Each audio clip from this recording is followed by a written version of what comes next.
In 1929, a trade magazine unleashed a tale that would deceive the world for nearly a century. An article titled A Saga of Cathay claimed that a sailor aboard Marco Polo's ship encountered a stunning woman along the coast of China, crafting long, thin strands of dough and cooking them in boiling water. This sailor supposedly returned home to share his discovery, leading Marco Polo to introduce pasta to Italy upon his return to Venice in 1295. They even named the fictional. Little did anyone know, the National Macaroni Manufacturers Association had fabricated this story as a clever marketing ploy to sell more pasta to American consumers. And it succeeded. The myth infiltrated classrooms, dinner tables, and eventually found a place in the 1938 Hollywood film, The Adventures of Marco Polo. There, Gary Cooper, seated in a Chinese home, inquired about the dish served before him. His host referred to it as spag hit. Yet pasta was already being mass-produced and exported across the Mediterranean, long before. The most Italian food on the planet was never Italian at all. The truth is far stranger than any myth spun by a trade magazine. The oldest known noodles on Earth were not unearthed from a kitchen or a bustling market, but rather from 3 meters of earthquake rubble at a disaster site along the Yellow River in northwestern China. In 2002, archaeologists excavating the Lajia settlement in Qinghai province uncovered the remnants of a community obliterated by a catastrophic earthquake and flood nearly 4,000. The disaster struck so swiftly that it preserved the settlement like a snapshot, encasing the details of daily life beneath thick layers of ancient sediment. Bodies lay huddled together, pottery scattered mid-use. Amid the ruins, the team discovered an overturned earthenware bowl, buried deep in the rubble. When they gently turned it over and brushed away the compacted dirt, thin yellow strands lay curled. Yi Maolin, the archaeologist who made this remarkable find, recognized the significance of the discovery immediately.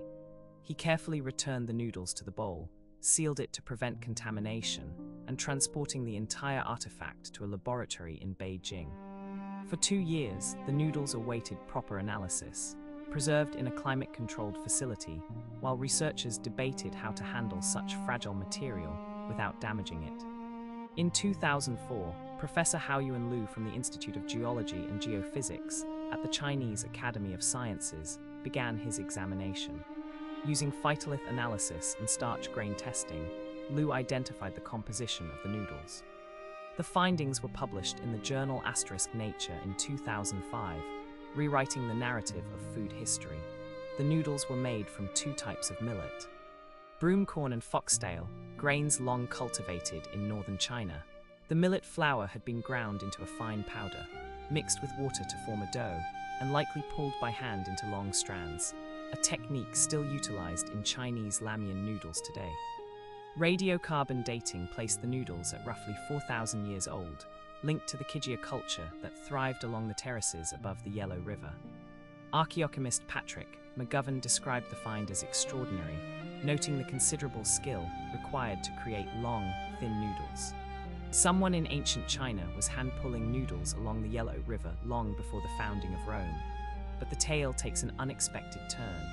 Before declaring China the birthplace of all pasta, a critical detail emerges, altering the entire narrative.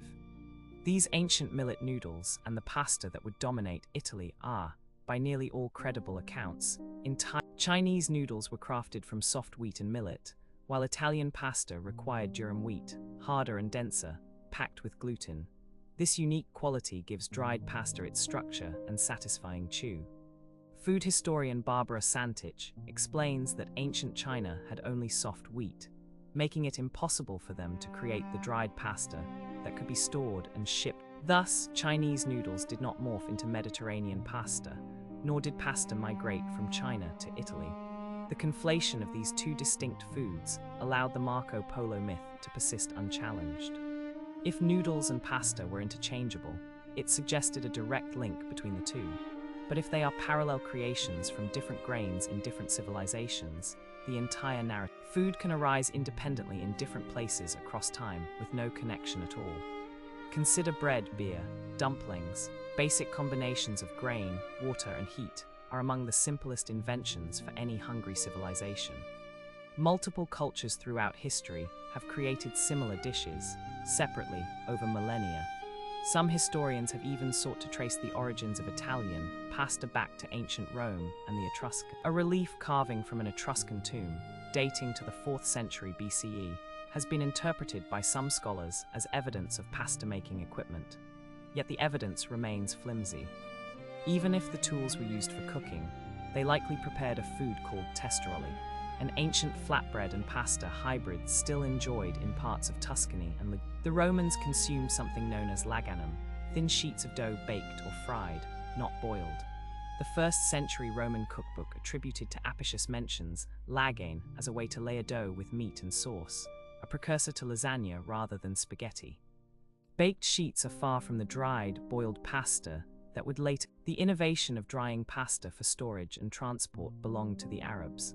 So, if pasta didn't traverse from China to Italy, how did it truly arrive on Italian shores?